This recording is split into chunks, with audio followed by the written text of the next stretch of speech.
ko gre že za nek čustveni izbruh, ko gre že za nek prepir, ko gre v neko čustveno utopelost, to gre že čez mejo. To dejansko ni zdrav način spuščanja čustev. In takrat v prvi vrsti povzročimo čustveni stres sebi. Potem pa še škodimo odnosom. Tako, ne, brezpogojno. To je skrb zase. In v tistih trenutkih potem ti lahko priješ v stik s svojimi čustvi, željami, potrebami, mejami, da si jih pravzaprav sama sebi znaš razložiti.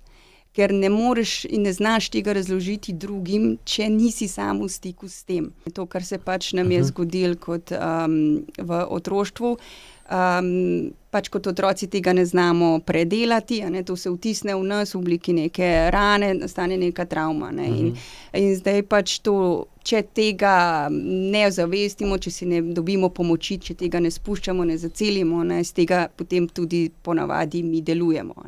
Pa velikokrat, bom rekla, če se tukaj pa navežem na starševstvo, da se starši zelo veliko ukvarjajo z samim nekim izpadom, izbruhom otroka. Lahko otrok ne posluša, je trmast, pač mogoče laže, različni so pač te primeri. In starši se ukvarjajo, kakšen je otrok in z pomirjanjem tiste situacije, obravnavanjem tiste situacije. Ne ukvarjajo se pa pač, to je krošnja drevesa, ne ukvarjajo se pa toliko s koreninami drevesa. Zakaj pride do tega? Kaj otrok dobi s tem ravnanjem, obnašanjem, in mogoče mu manjka pozornosti. Neka mogoče temeljna potreba ni zadovoljena otroka. Dober dan, dragi gledalci, v novem podcastu, Ajko podcastu. To pot z gostjo Sašo Suhadolnik iz Lesc, coachinjo starševstva, partnerstva in komunikacije. V podcast sem jo povabil zaradi tega, ker je področje, s katerim se ona ukvarja, in področje, s katerim se Ajko ukvarja, sta si zelo sorodni.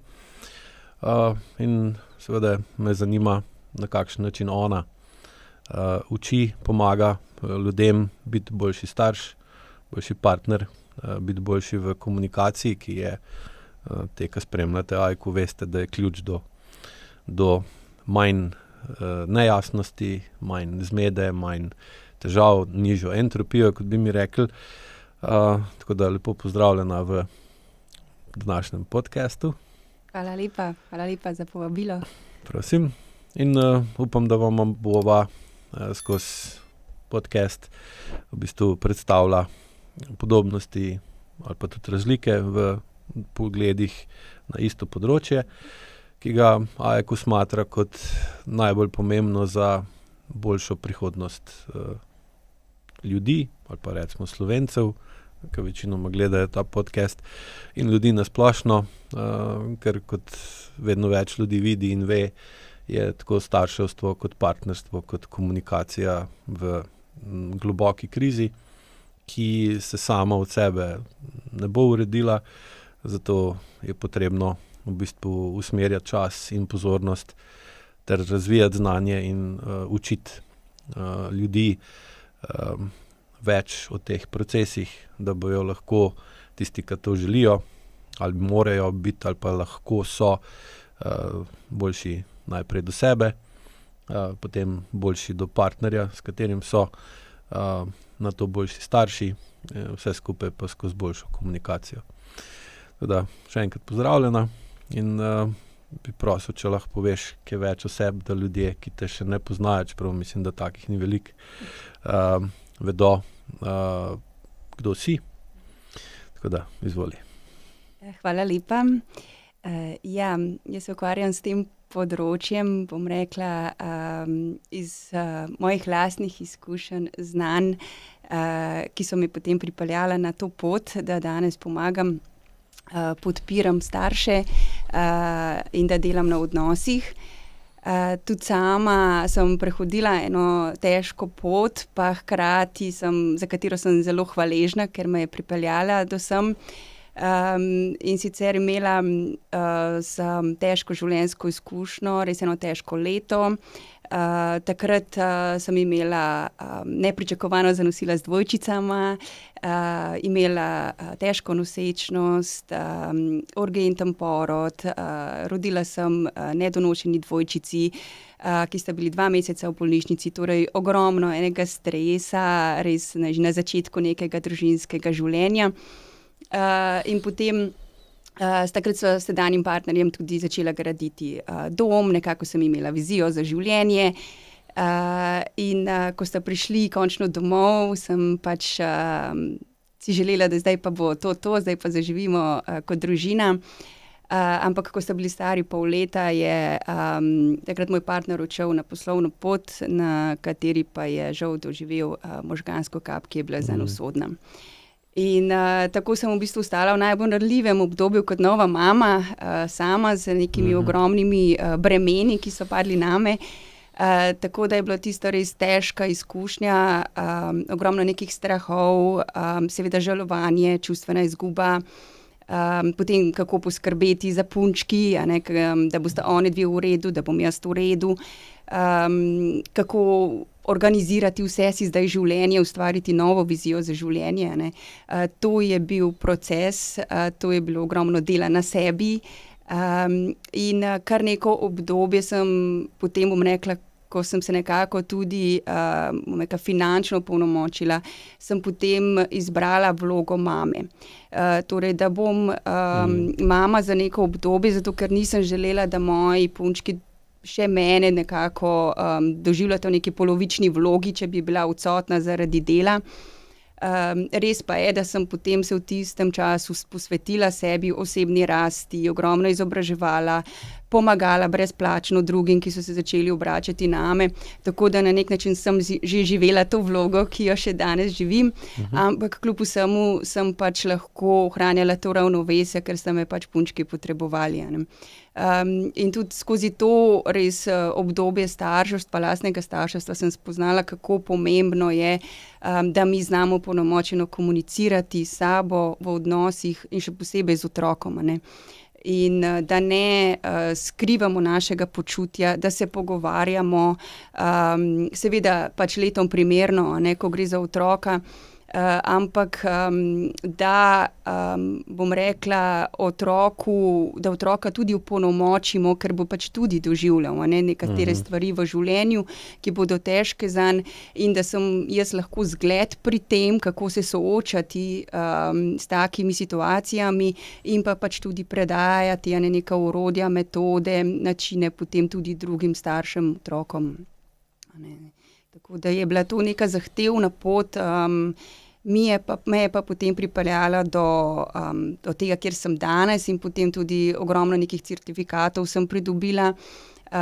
Tudi izobražujem se za ICF akreditacijo, to je, bom rekla, najvišji standard coachinga na mednarodni ravni, prav za starševstvo, za razvoj otrok. Tako da res pač lahko najboljši meri in moči pomagam. Dejansko uporabljaš svoj unikaten pristop, ki je kombinacija večjih različnih, ki si mu pa dodala tudi sebe. Katere metode ali pa pristope pa najbolj uporabljaš? Ja, res je, coaching je kombinacija ponavadi nekih metod, tehnika, zelo, še posebej pri delu 1 na 1 se pač zelo prilagodi posamezniku, kaj potrebuje. Je pa res, da sem iz izkušenj nekako potem sestavila nek svoj program, nek proces, skozi katerega peljem stranko, in začne se pri tem, kar tudi AIKO metoda počne, je stik s sabo. Se mi zdi, da tega je danes premalo, oziroma v tem hitrem tempu življenja, v tem hrupu konstantnem, če se ne odklapljamo, smo ves dan v nekih odnosih, informacijah, nekih vplivih na nas. In moje prvo vprašanje je vedno, ali imaš kakšno prakso zase. To je moje prvo vprašanje, ali v dnevu kaj narediš zase. Potem pa pač uvedemo različne tehnike, od meditacij do somatskih vaj, čuječnosti, pisanja dnevnika, kakšne likovne terapije za spuščanje čustev. Tako da prvo gre v bistvu za neko spremembo navade dejansko, uvedbo določenega časa zase v dan, še posebej za mame, starše, ker je toliko nekih vlog, v katerih nastopajo, da imajo tudi namenski čas zase. Razumem, ja. No, jeseni si bila tudi na programu za dvig čustvene zrelosti, ker sva se v bistvu tudi spoznala. Tako da si tudi imaš določeno izkušnjo, kak AIQ, oziroma jaz učim dvigovanje čustvene zrelosti.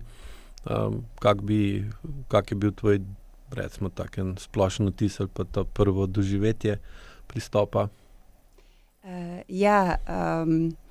Bom rekla, super izkušnja, oziroma nisem točno vedela, kaj naj pričakujem, oziroma kaj bo pri meni to sprožilo, pri čem mi bo pomagalo. Jaz sem vedno rada tudi vse sprobam na sebi, eksperimentiram na sebi, da rastem, konstantno delam tudi na lastni rasti. In AIQ metoda mi je po eni strani pomagala pri tem, da greš večjo globino za določene občutke, za določene situacije, ki so se ti zgodile, in na drugi strani za sprostitev vsakdanjega stresa. Ker včasih je pač napetost res velika in v bistvu moramo najprej spustiti ta prvi sloj stresa z nas, da potem sploh pridemo globje. Da se slišimo, ne? Tako. Ti praviš, ja. Tako. Ok, super. No, tako da za začetek postavimo nek kontekst, kdo pa kaj, ne.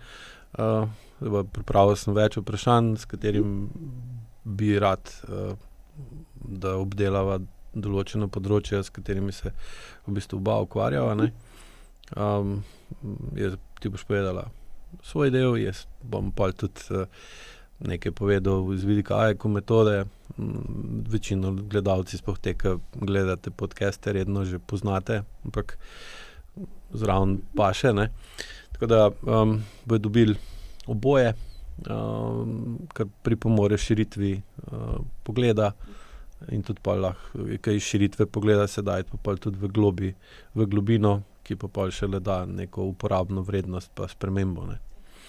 Da bi začela kar z koliko dojameš ali pa koliko dojemaš in uporabljaš, ter pri strankah pomagaš dvigovati pomen čutenja telesa oziroma pri strankah, pri materah, s katerim delaš. Verjetno tudi bodoče mamice so kdaj, ne? Kako njim razložiš pomembnost, da čutijo telo, če želijo biti, recimo tem, boljše mame? Jaz najprej skušam spremeniti mogoče neko prepričanje, ki je velikokrat napačno. To gre za ljubezen do sebe. Ko se mi vzamemo čas zase in smo v stiku z našimi čustvi, jih mi znamo sprostiti, spuščati ven iz sebe na nek zdrav način. In to je ljubeče do nas samih. In jaz vedno rečem, ko gre že za nek čustveni izbruh, ko gre že za nek prepir, ko gre v neko čustveno utopelost, to gre že čez mejo. To dejansko ni zdrav način spuščanja čustev. In takrat v prvi vrsti povzročimo čustveni stres sebi. Potem pa še škodimo odnosom.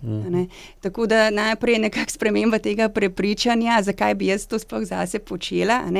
Zato, ker si prihraniš ta čustveni stres, ne škoduješ odnosom, si pač bolj mirna, ostaješ bolj v svojem centru in da res je to, bom rekla, te prakse, ta čas brezpogojen. Velikokrat, ko mi bo uspelo, ne.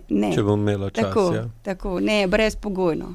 To je skrb zase in v tistih trenutkih potem ti lahko prideš v stik s svojimi čustvi, željami, potrebami, mejami, da si jih pravzaprav sama sebi znaš razložiti. ker ne moreš in ne znaš tega razložiti drugim, če nisi sam v stiku s tem. Pa naj si ti to nekaj, kar se ti je zgodilo v otroštvu, ali pa nekaj, kar se ti je zgodilo danes, ne? Če ti tega ne ozavestiš, če ti tega ne razumeš sam,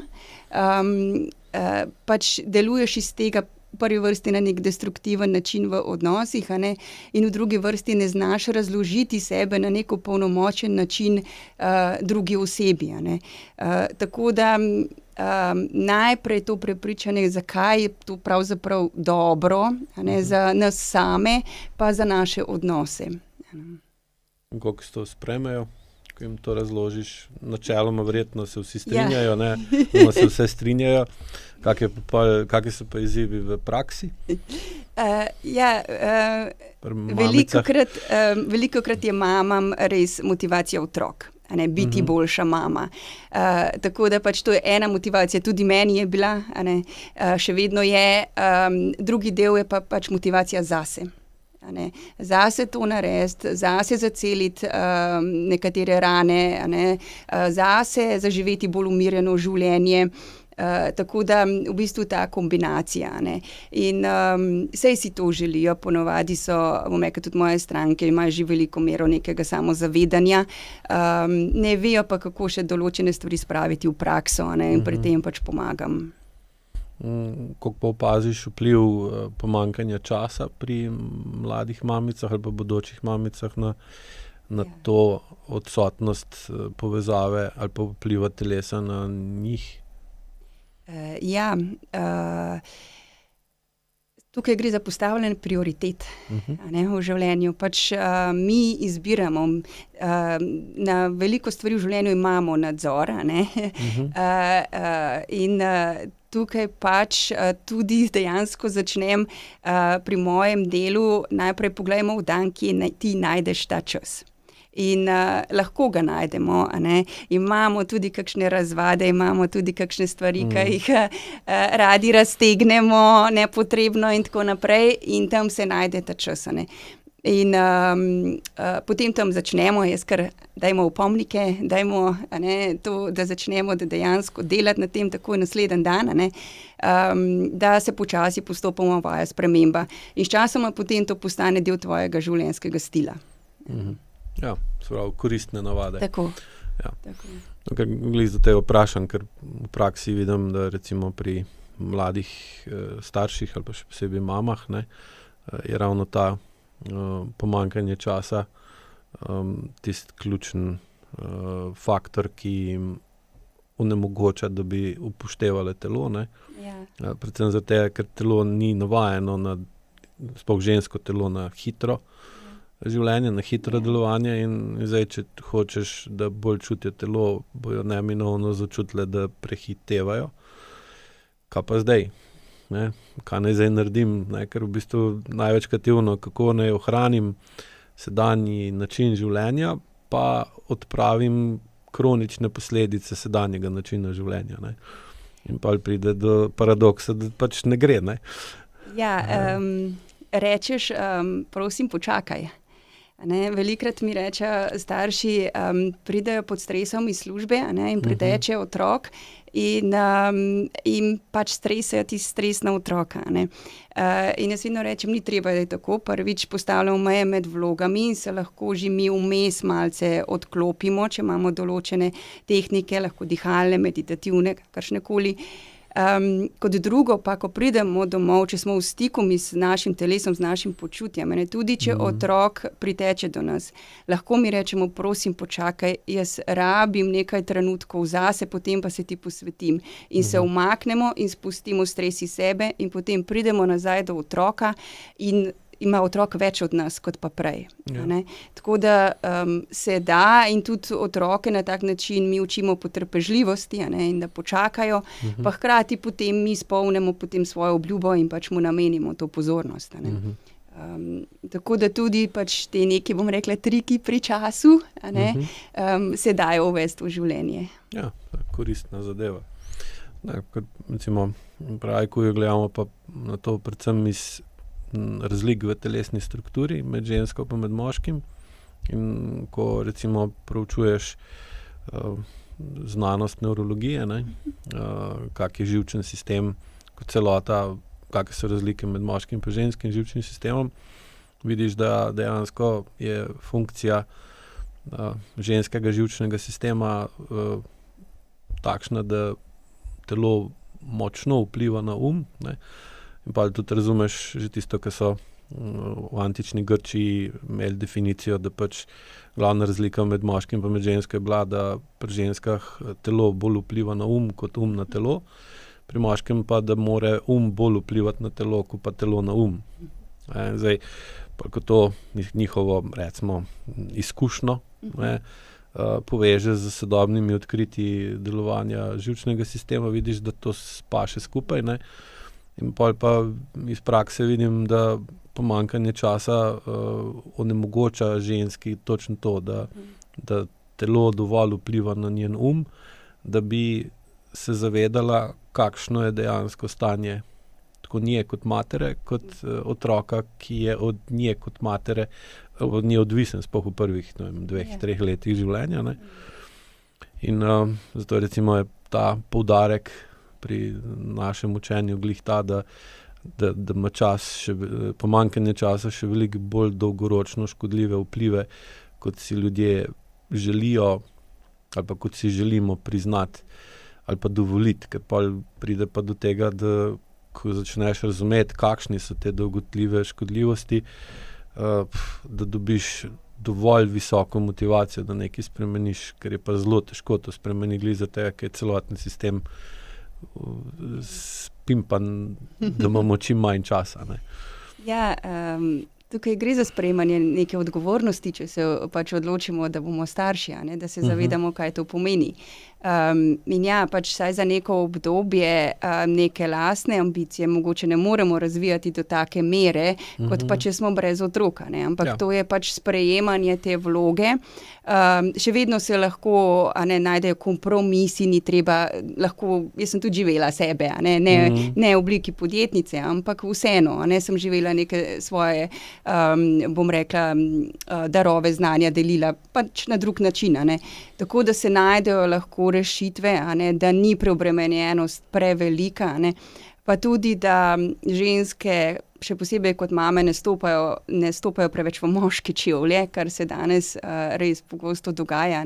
In velikokrat pri strankah delamo tudi na uvajanju ženske energije nazaj v svoje življenje, ker še posebej, če nastopajo kot podjetnice ali pa v nekih pomembnih službah, funkcijah, potem kar izgubijo stik s tisto svojo ženskostjo, in da to nazaj potem malce uvedemo še posebej v partnerstvo. Za partnerstvo pa to res ni zdravo, ker potem se pač vloge zamenjajo in ponavadi potem tudi neka ostrina v odnosih tudi do otroka, ker zahtevne funkcije zahtevajo odločnost, tako da se potem tudi dela na tem, da se postavlja to mejo med službeno osebnostjo, identiteto, in pa vlogo mame, partnerke in pa ženske, da ne pozabimo živeti ženske, to se mi zdi pomembno. Ja, da ima, recimo, dinamično odločnost. Tako.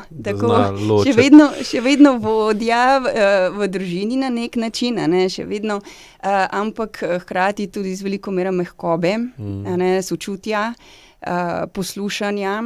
Jaz zelo rada delam in v bistvu to je tudi del mojega procesa, pripravo na pomembne pogovore. Mi delamo pripravo na podcaste, delamo pripravo na poslovne sestanke, a na osebne pogovore se nikoli ne pripravljamo.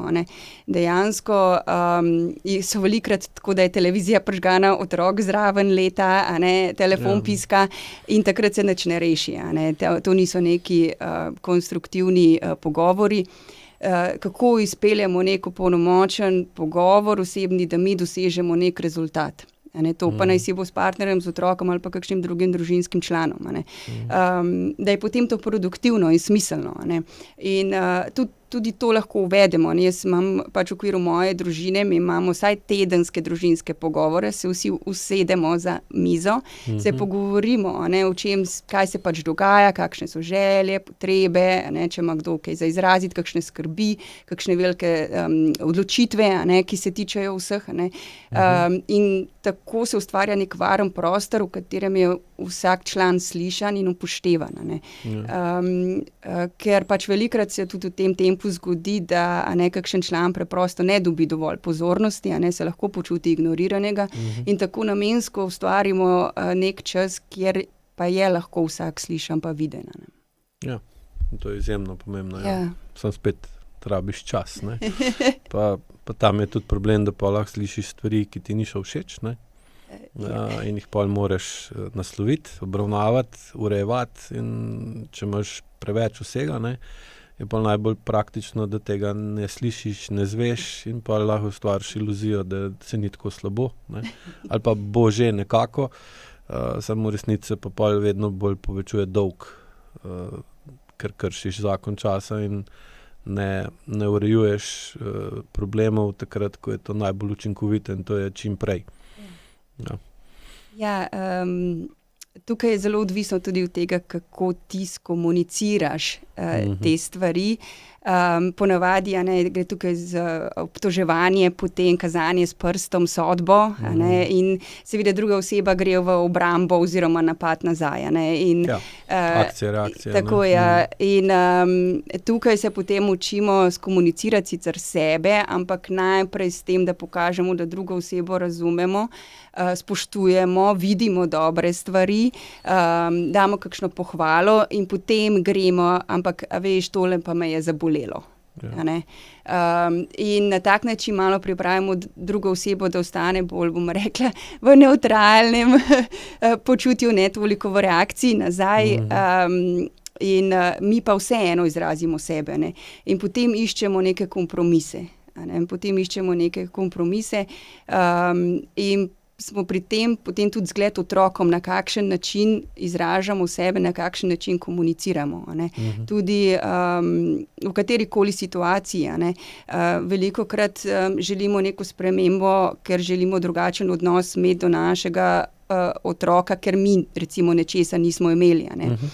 Ampak otrok tudi nas opazuje, kakšni smo mi v odnosih z drugimi. Tam se lahko ljudi nauči. Tako, tako da ni vedno, pa ni dovolj samo to, kar damo otroku. Recimo, če damo samo naklonjenost otroku, ne damo pa partnerju, ali pa drugim družinskim članom, otrok tudi to vidi. Pa se ustvarja čustveni incest lahko. Tako. Kako pa, ko smo zdaj pri tem delu že razlagaš oziroma opaziš vpliv preteklih travm, pa recimo nerazrešenih travm pri prednikih na starševstvo ali pa partnerstvo pri ljudeh, s katerimi delaš, ali pa tudi pri sebi, če si povezovala te stvari, kaj. Absolutno. To, kar se pač nam je zgodilo kot v otroštvu, pač kot otroci tega ne znamo predelati, to se vtisne v nas v obliki neke rane, nastane neka travma. In zdaj pač to, če tega ne ozavestimo, če si ne dobimo pomoči, če tega ne spuščamo, ne zacelimo, iz tega potem tudi ponavadi mi delujemo. Sicer coaching je ponavadi dopolnilo nekim terapijam, oziroma pač veliko mojih strank so kakšne terapije že imele, tako da je že velika stopnja nekega samozavedanja, od kje določene stvari prihajajo, in da tudi seveda vplivajo na odnose do sebe in pa do drugih danes. Tako da absolutno se mi pa zdi da se zgodi nek preskok, ko človek postane bolj razumevajoč in sočuten do sebe. Ko sebe bolje vidi in razume, od kje določene stvari prihajajo, potem gre manj v sodbo drugih. Bolje tudi vidi druge in razume, da so pač tudi oni doživeli svoje, in gre v bolj bom rekla, pozitivno smer, bolj konstruktivno smer, ko začne spreminjati sebe in ne želi toliko na silo spremeniti druge, a ne, kar pač ne gre. A ne. Lahko pa je zgled, a ne, in lahko potrdim, da res kot ti povlečeš kočijo in velikrat mame povlečejo kočijo, a ne, da potem to res odmeva, odseva tudi v odnosih z drugimi in se tudi drugi potrudijo, a ne, delovati na drugačen način. Ja. Pri Ajku to vidimo pa predvsem, ko si rekla to prelaganje na druge, ne, da so oni krivi skozi drugačno delovanje leve možganske polovice, ne, ki v bistvu ima izjemen odpor do prevzemanja odgovornosti za karkoli, sploh če ni dober. Zdaj, če nekaj v redu, nekih posebnih težav nima, razen če je noter še sram ali pa recimo občutek nevrednosti v desni možganski polovici, pa taka oseba ima tudi težavo prevzeti zasluge za nekaj, kar je bilo dobrega, ne. Glavni način delovanja leve možganske polovice pa, da če nekaj ni v redu, je nekdo drug kriv, ne. Ker ona vedno dela z najboljšimi nameni in dejansko ta pregovor pot v peko je tlakovana z dobrimi nameni, dejansko opisuje vpliv leve možganske polovice, ne, in ta projekcija lastnih težav na druge, ne, ali na partnerje, ali na otroke, ali na starše, ali na pač kogarkoli že, državo, družino, sosesko, karkoli pač že lahko najdemo, ni važno, je tukaj izjemno velik problem in pa seveda tudi onemogoča, da se te medgeneracijski vzorci jasno definirajo, čigavi so, od koga so in ali so sploh še potrebni, ali jih je treba spremeniti ali pa dejansko odpraviti počasne. Ja, in tukaj se mi zdi, mora biti tudi ena velika mera potrpežljivosti, a ne, do sebe in do te spremembe. Zato je v bistvu podpora, neka pomoč, a ne, v določenih trenutkih tako pomembna, ker ko gremo mi na pot neke spremembe, a ne, bo upor. Ja, bo upor v nas samih, a ne. Pojavili se bojo občutki negotovosti, strahu, a ne, kaj mi poznamo stari način delovanja, kaj pa nam zdaj novi prinese, mi ne vemo, a ne. In je določeno obdobje, ko je pač v tem pogledu zahtevno in takrat res veliko ljudi obupa. Se raje vrne pač nazaj, a ne, v stari način delovanja. Če pa je podpora, ne, če pa je zavedanje, da je to proces in da je to samo neko obdobje, dokler se neka sprememba ne integrira v nas same, a ne, potem pa je veliko lažje, a ne, potem pa dejansko speljemo to do konca in pač naredimo neko osebno spremembo, a ne, in dobimo nek rezultat, a ne. Tako da zavedanje pač, da če smo v nečem delovali 30, 40, 50 ali več let, a ne, da sprememba se ne zgodi čez noč, a ne, da z vztrajnim delom, s potrpežljivostjo, a ne, pa s pravo podporo, pomočjo pa v bistvu se da. In kako vlogo ima pri tem, sploh pri ženskih strankah in njihova intuicija? Tako, še recimo pri otrocih, ker predvidevam, da imaš največ s tem, ne, se s tem ukvarjaš, kakva je materinska intuicija, koliko vidiš, da sodobno življenje z vsem, kar pač prinese sabo, od tehnologije do preobremenjenosti, do nezmožnosti odklopa, ne, koliko to vpliva na natančnost, jasnost pa obsežnost materinske intuicije. In kako pa to vpliva na celotno družino, še posebej seveda na otroke, ne. Ja, žal je ta intuicija velikokrat utišana, a ne, pod, bom rekla, vsemi nalepkami, hrupom, vzorci, delovanji, a ne, in moramo malo priti v ta stik s sabo in z njo, a ne, in najprej dobro slišati sebe, a ne, in ko dobro slišimo sebe, dobro poznamo sebe, potem tudi bolje vidimo, poznamo druge, a ne. Jaz res veliko ukvarjam z mojimi punčkama, ampak nekaj skozi verbalno bom rekla, komunikacijo, pa tudi skozi neverbalno, ne. Jo opazujem, Opazujem, v čem sta dobri. Veliko krat sem samo opazovalka, zato da ju skušam bolje razumeti, in da ko je treba potegniti mogoče neke odločitve, da se tudi čim bolje odločam za njiju. Tako da, pa da smo v tem stiku s svojo intuicijo, skozi to umirjanje, skozi to odklapljanje. Jaz sem najprej bila pri tem zgled mojima punčkama, potem sem to začela početi z njima. Letom primerno. Učim jo dihalne tehnike, učim jo vizualizacijo, učim jo, bom rekla, joga vaje, te za otroke, vse letom pač primerno. In tudi zaradi pritiskov v šoli.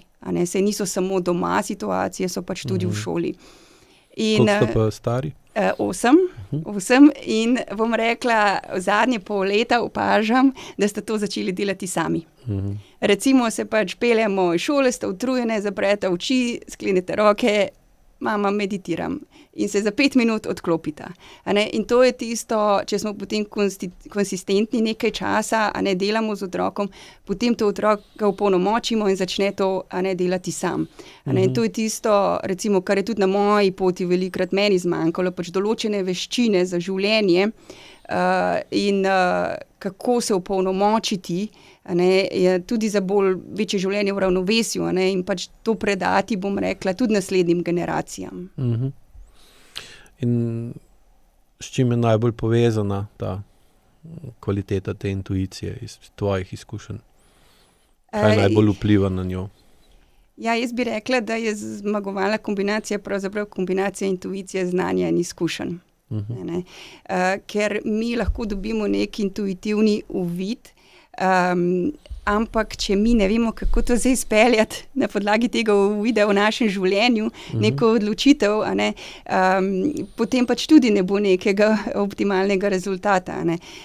Tako da čisto ta umski del ali pa izkušnje ne moremo odklopiti, prav, da pač pri tem uporabljamo. Je pa res, da pač še posebej ženske, pa bom rekla še posebej v obdobju, ker smo ciklične, je to res pomembno, da upoštevamo.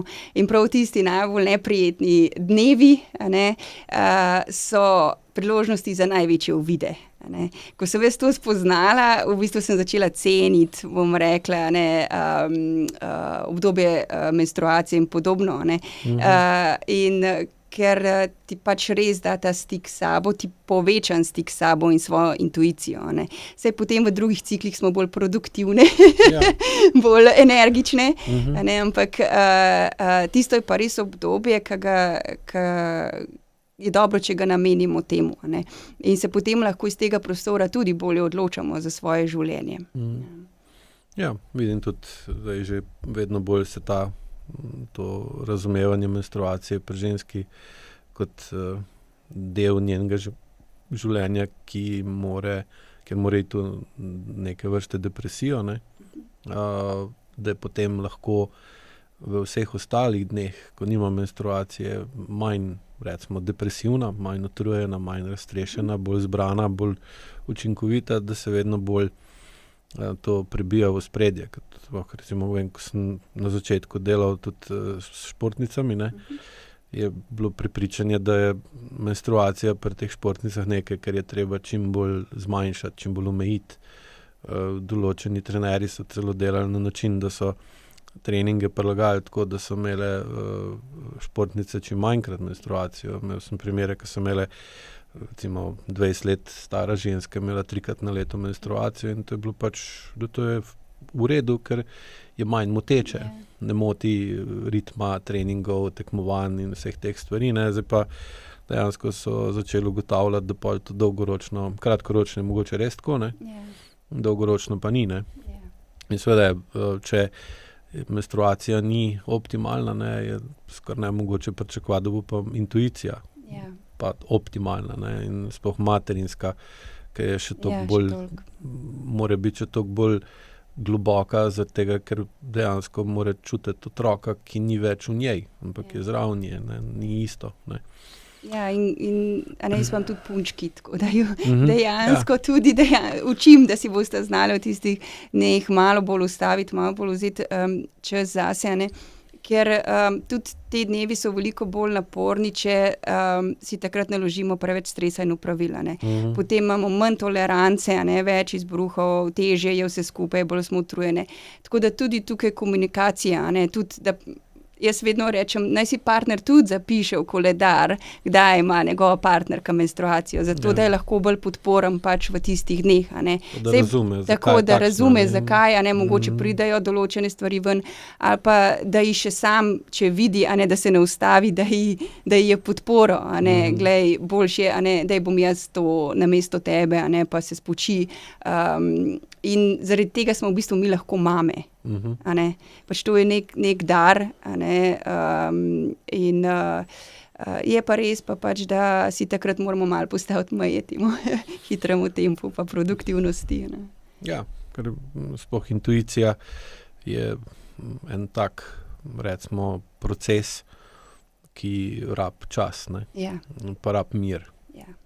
In če ni enega ali drugega, običajno je pa med sebojno povezano, če nimaš časa, pa tudi nimaš mira, in obratno, pa te intuicije ni. Čeprav velikokrat vidim pri delu z ženskami pa z materami, da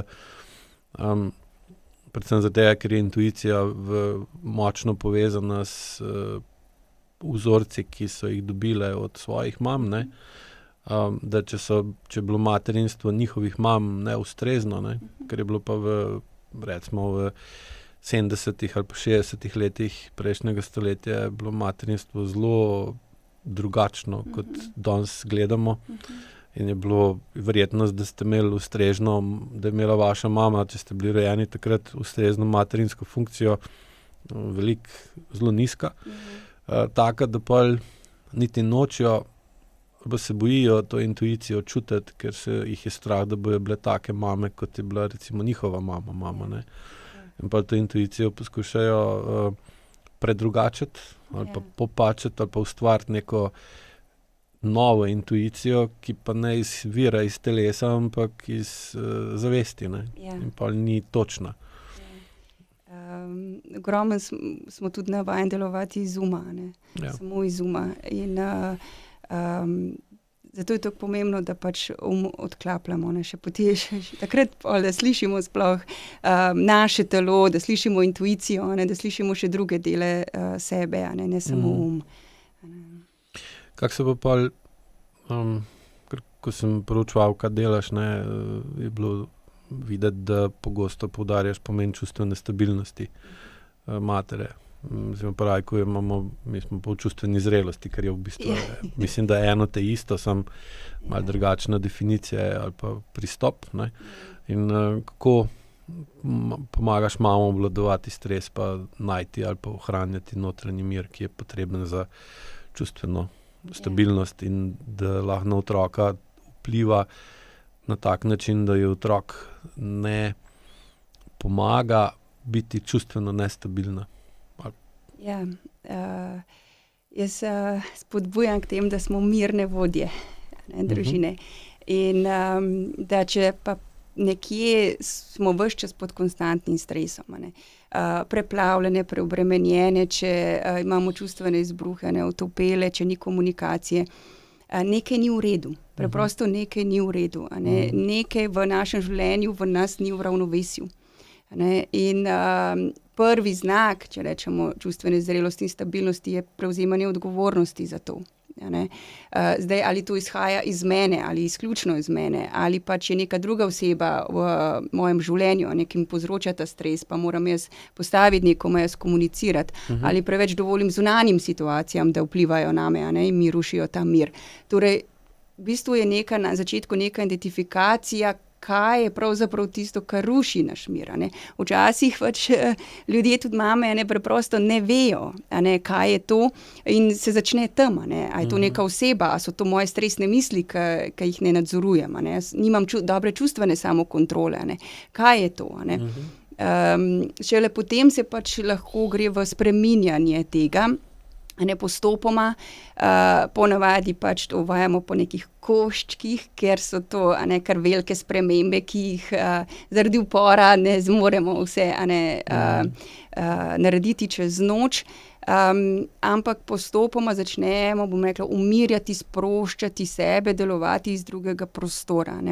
In tiste prakse, ki jih imamo za nas zjutraj, zvečer, recimo, niso samo za tiste pol ure, za tiste trenutke v dnevu. Mi potem veliko bolj mirno začnemo delovati v vseh stresnih situacijah. Začnemo se bolje odzivati, ne odreagirati. In to je potem tisto, kar nas dela tudi čustveno stabilne. Tudi prepoznavanje naših čustvenih sprožilcev. Do neke mere jih imamo vsi. Smo doživeli pač težke stvari.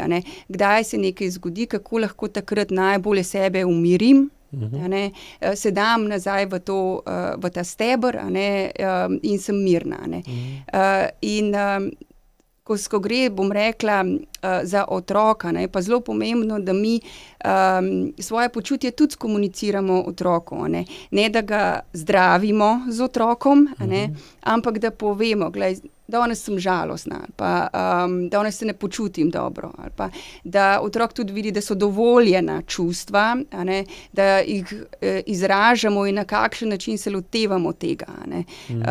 In smo pač potem s tem tudi zgled, kako bojo oni, bom rekla, tudi neko čustveno samoregulacijo potem v življenju vodili.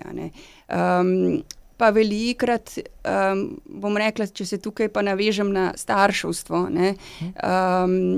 da se starši zelo veliko ukvarjajo z samim nekim izpadom, izbruhom otroka.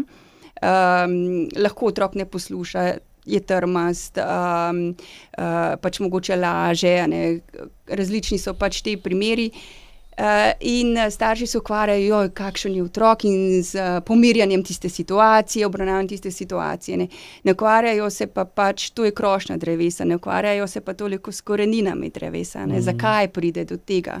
Kaj otrok dobi s tem ravnanjem, obnašanjem, in mogoče mu manjka pozornosti. Neka mogoče temeljna potreba ni zadovoljena otroka. In tudi na tak način, tudi pri nas potem dajemo sebe nazaj v miren steber in otroka. S tem, da naslovimo tisto primarno potrebo, ki ni zadovoljena, ki ni rešena. Ne da se ukvarjamo, bom rekla, samo nekaj z izbruhom.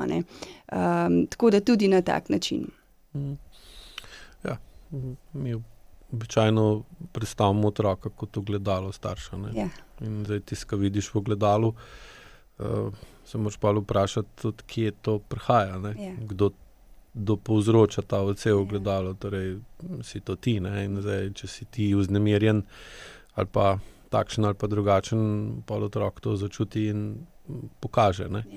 Torej je treba posebej pogledati, kaj zdaj delam narobe, da je to, in tukaj pa pride noter ta stanje senzorno-motorne amnezije, ki ti onemogoča, da dovolj jasno in ne brez dvoma začutiš lastno stanje, da pol lahko določiš, ali si ti tako, pa to projiciraš na druge, ali so drugi taki, pa s tabo to nima nobene veze. Ker pa pri starših je to, pa otrocih je to velik problem, ker se starši nimajo niti časa, niti volje ukvarjati s svojim stanjem. In pa, ko vidijo otroka, da se vede, recimo, neobičajno ali pa neprimerno, sploh ne razmišljajo, da je to samo odsev v ogledalu, ampak je to celota, ki z njim nima nobene veze. In seveda pa pride do težav. Ena v bistvu težava sodobnega časa, tudi v starševstvu, so pač je tehnologija, telefoni, tablice, da se s tem pač zamoti otroka, umiri otroka, da starši moramo biti zgled pri tem. Najprej se začne pri nas, če smo mi ves čas za telefonom, potem ne moremo pričakovati od otroka, da bo odložil telefon. Tudi otrok tam do možgani otroka do 13. leta niso dovolj razviti za neko premično pametno napravo, kot je pač telefon ali pa tablica, a ne. Čim kasneje dejansko to dobi, tem bolje je, a ne. In vse je tudi temelji na tem, kako mi predstavimo določeno stvar otroku, ne. Moji punčki mene vidita za ekranom, uporabljam računalnik za moje delo, a ne, uporabljam telefon, ampak jim razlagam, to je orodje za moje delo. Ne, jaz ne bežim, se ne zamotim s tem, ne preganjam dolg časa s tem, ne, in one dve nimata nobenega telefona, nobene take naprave, ne, in res to vpliva na jezikovno razvitost, na domišljijo, a ne, kako se sami zamotita. Nikoli ni dolg čas. Je, ampak vedno najdete nekaj za početi, ne. Nista vajeni umirjena z nekimi impulzi, a ne, zunanjimi, ampak iz sebe izhajata, a ne. In tako tudi v bistvu potem otrok ohranjata stik s sabo. Ja, ker to je pa danes, se mi zdi tudi, ko pogledam podatke, vedno bolj se vidi povezava med motnjami vedenja ali pa razvoja, ne, od disleksije do ADHD-ja, do ADD-ja, do avtizem in podobna stanja, vedno bolj opažajo direktno povezavo med pretirano ali pa med zmožnostjo preusmerjanja pozornosti nekam drugam, recimo v ekrane ali pa podobno, stran od sebe in izgubo kreativnosti, ker si pač odvisen od, oziroma niti treba biti tebi kreativen, ker je bil kreativen nekdo drug, ki je vložil svoj čas ali pa tudi denar, da je ustvaril neko vsebino ali pa neko platformo, na kateri se to deli. In pa jasno, zakaj pa bi bil, če ti ni treba, ne? Ja. 20 let nazaj sem neko obdobje živela v Ameriki in tam sem vodila skupine mladostnikov. In takrat sem spoznala, da tam ne želim ostati oziroma imeti družine tam. Bom rekla, že takrat je bilo tam, recimo je bilo otrok lahko 30 v skupini, 20 jih je vzelo tabletko za ta sindrom, ne. Ko smo se vračali z izleta ob 7 zvečer, so jih pobirale varuške, a ne, staršev niti videla nisem, a ne. In ni bilo nekega občutka varnosti v teh otrocih, a ne. Zdaj to opažam pri nas, a ne. Ja, ameriška družba je pa sploh ultraproduktivno naravnana, ne, in otrok pa produktivnost pa ne gresta skupaj, to je kot olje pa voda, ne. In pa če hočeš ostati produktiven, kar od tebe trg zahteva, ne, ker tam je neusmiljen boj za vsakega kupca, za vsako prodajo, ne, pa je seveda otrok motnja, ne. In seveda zdaj se pa tudi pri nas to logično, ker je vpliv Amerike na percepcijo, kaj je normalno pa nenormalno, skozi od filmov do drugih vsebin, tudi socialna omrežja, ki jih uporabljamo, so večinoma ameriška, ne, podoben, ne. In pa, če je vpliv okolja podoben, moramo tudi vedenje ljudi, ki so v tem okolju podobno, ne. Pa tudi, a ne, v bistvu mame lahko, Slovenija res socialno naravnana država, če tako gledamo, ne, mame lahko ostanejo na polovičnem delovniku do 8. leta starosti otroka, ne. Tako da to je tudi ena priložnost za ohranjanje večjega ravnovesja, recimo, a ne, v tistih najbolj zgodnejših letih, a ne. In otroci ne rabijo veliko, ne. Se mi zdi, da je treba postavljati meje luksuzu in obilju, ker je pač tega postaviti preprosto preveč, a ne. In so potem tudi pričakovanja otrok prevelika oziroma ne cenijo, niso hvaležni več za nič, a ne. In bom rekla, tudi tukaj jaz, moji punci res jim potem pač predajam ta neka orodja, načine tudi drugim mamam, a ne, kako še vedno vzgajati v tem okolju obilja, a ne, na način, da tega ni preveč in bom rekla, zelo omejujem, igrača razumeta, da ni smisel v tem, podarjata, same izbereta, ko prerasteta, peljemo skupaj v zbirni center, da vidite, kam stvari grejo, a ne, izberemo, bom rekla, nekega otroka, bom rekla, ki potrebuje pomoč vsako leto, da darujemo, veste, komu gre, a ne, da dajemo tudi nazaj, sem res zadovoljna, ko jih je zadnjič učiteljica pohvalila, da sta taki punčki, da se še navdušita nad majhnimi stvarmi. Ne rabita veliko, a ne. To so potem moji osebni uspehi, a ne. In tukaj v bistvu imamo starši to odgovornost, da jih tudi malo zaščitimo, predvsem mi temi vplivi, reklamami, a ne. Pač mi nimamo reklam nikjer in vidim, da zato niste navajeni imeti nekih znamk, a ne, kot drugi otroci, in v bistvu tudi to meni pomaga pri vzgoji, a ne, ker pač ni teh nenasitnih želja po določenih stvareh, a ne, in ste pač zadovoljni z malim, pač karkoli pride, a ne. Tako da mi lahko omejimo te vplive, a ne, in pač vzgajamo na drugačen način. Ja, saj po eni strani tudi sreča v nesreči to, da so ravno v Ameriki ali pa tudi teh ostalih najbolj razvitih zahodnih držav, kot so recimo Kanada pa Anglija, tako prej začeli s takim načinom življenja kot pri nas, da so zdaj že šli v tako pretiravanje, da jim enostavno več ne zmorejo in se jim to ruši. Tako da lahko mi še, ker nismo še tam, vidimo, kakšne so dolgoročne posledice takega načina življenja in se lahko učimo na njihovih napakah, ne, in preprečimo tak razpad družbe, kot ga zdaj vidimo v teh področjih, teh državah. Tako da nam bo en del tega procesa prehranjen, ker ne bomo šli tako globoko, pa bo pa lažje priti z njega ven, ne, kar je verjetno tudi glavni cilj obeh pristopov, tako mojega kot tega, ki ga ti uporabljaš, ne. Pa tudi življenje s preventivo, a ne. Ja, seveda. Ja, da se pač zavedamo, v katero smer določene stvari grejo, a ne, da tudi spremljamo, ne, tudi zato so, bom rekla, ta stik s svojim telesom pa svojimi čustvi, a ne, da mi ugotovimo, kje smo mi danes, zdaj, a ne, in s tem tudi preprečujemo določene posledice v prihodnosti, a ne. Tako da smo lahko kreatorji svojega življenja, ne, na velikih področjih pač mi izbiramo. Ja, moramo biti v bistvu, ne, če nočemo, da je odvisno od drugih. Ja, drugih, ja.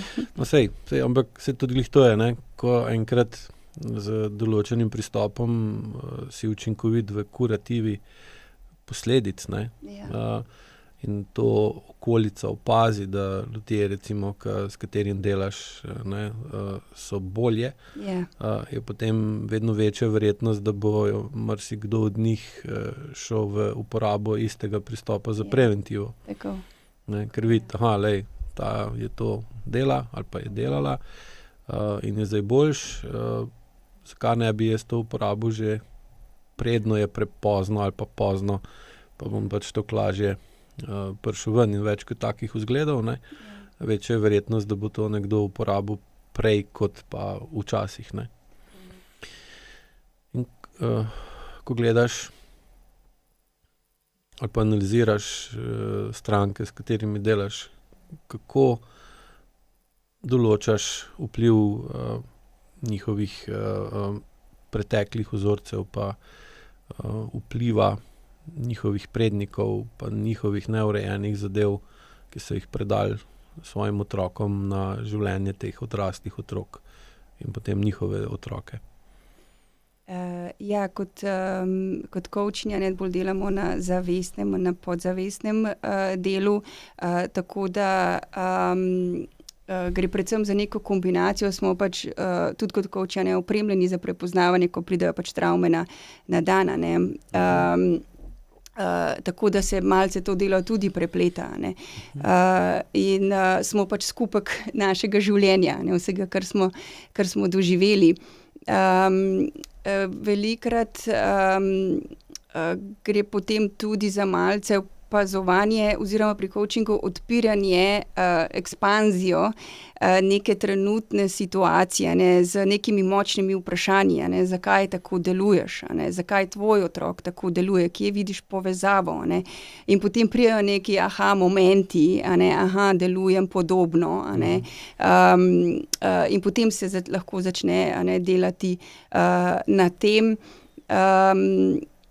in pač potem to usklajevati vse skupaj, ne, tudi ta proces celjenja, osebne rasti, ko gremo v nek program, ne, dajmo to tudi skomunicirati v okolici, da smo mi v tem procesu, ne, ker pač takrat se nam dogajajo stvari, spuščamo stvari, ne, in je lahko tudi turbulentno to lahko, ne. In zdaj ni treba, da smo sami v tem, ne, lahko tudi pač v okolici sporočimo, da mi delamo neko osebno spremembo, in da pač zato včasih, ne, en dan jokamo, naslednji dan smo že boljše volje, ne, da potem tudi okolica razume, kaj se nam pravzaprav dogaja, ne. Tako da pač nekako celostno pogledamo,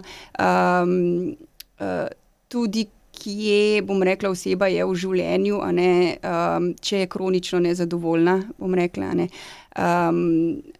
kakšne izbire je povlekla v življenju, ja, tudi na podlagi preteklosti, a ne, in kje lahko boljše, a ne, pa naj si gre to pri delu, v starševstvu, partnerstvu, a ne, za neko osebno srečo in oseben občutek zadovoljstva, a ne.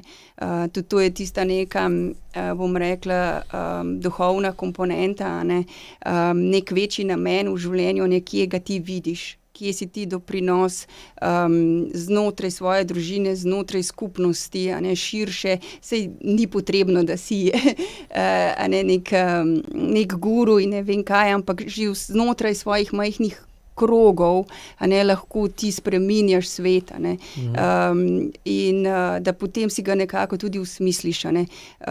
Se mi zdi, da sploh tudi te mlajše generacije, a ne, ker je toliko te obremenitve s tehnologijo, a ne, izgube stika s sabo, me malo skrbi, kje bojo našli ta smisel, a ne, ta smisel za življenje, ker to je tisto, kar te pol tudi napolni, a ne, če ne je praznina, če ne je otopelost, a ne, tako da je pomembno tudi tega vprašanja se v bistvu lotimo, a ne, kje smo mi nekje na lestvici osebnega zadovoljstva, a ne. Ja. Ker pravi, ko jo to predvsem povezujemo med, to, recimo te prenos travm iz preteklosti z nemočjo, ne.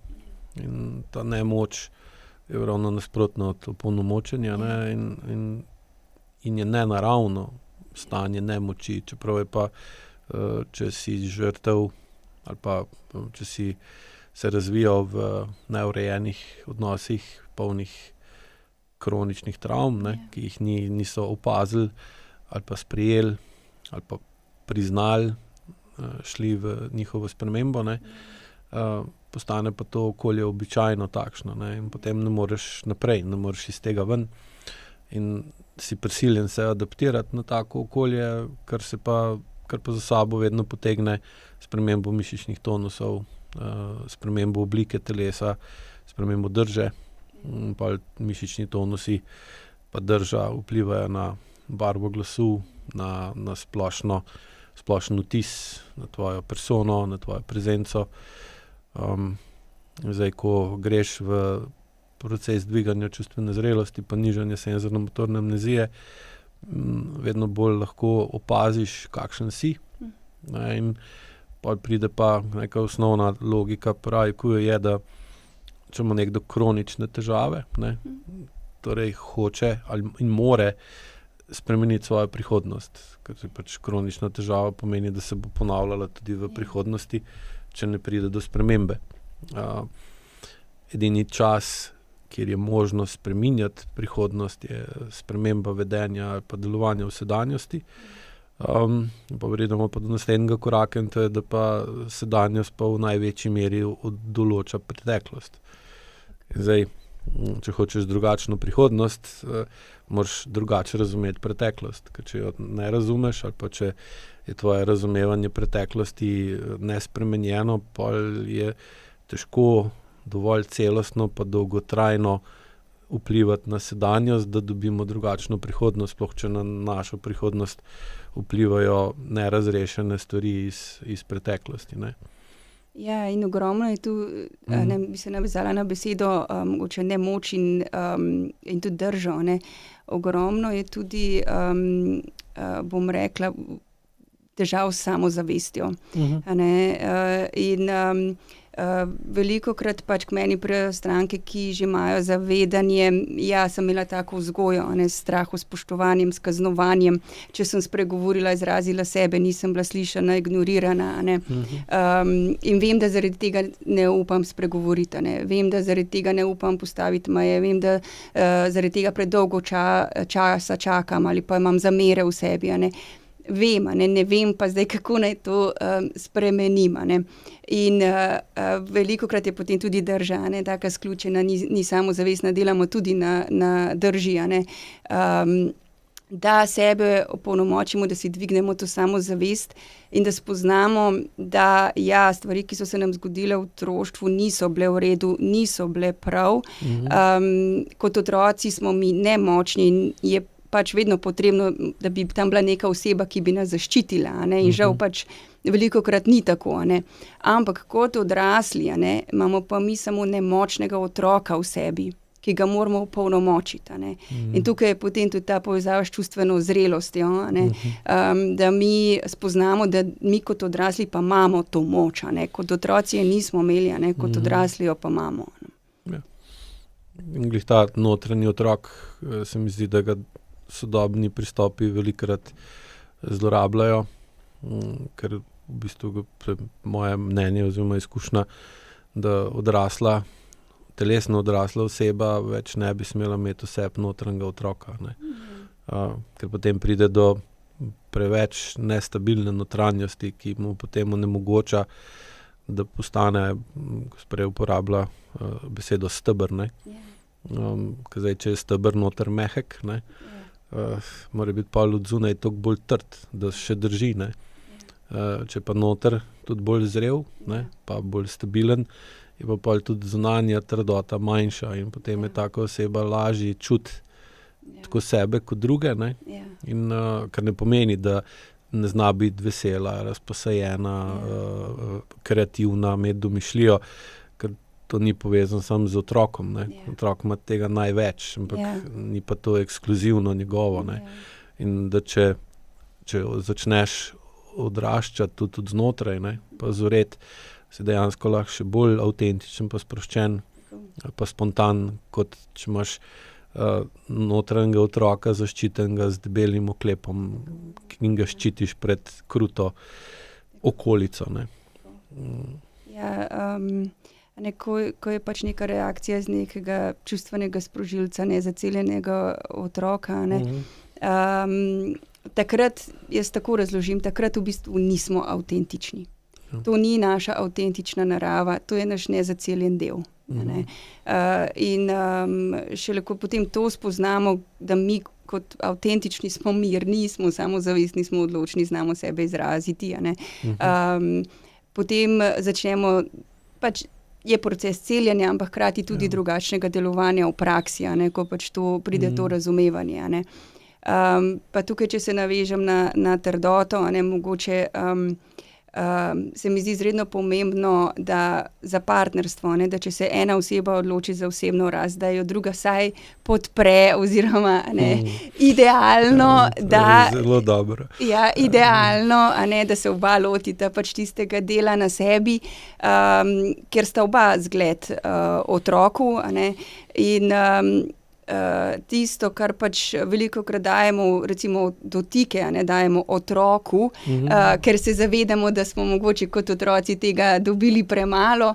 Le redko kdaj pa še vidim pare, ki se držijo za roke oziroma ki so nek zgled v medsebojnih dotikih, nežnostih pred otrokom, da otrok dobi občutek te neke povezanosti med partnerjem.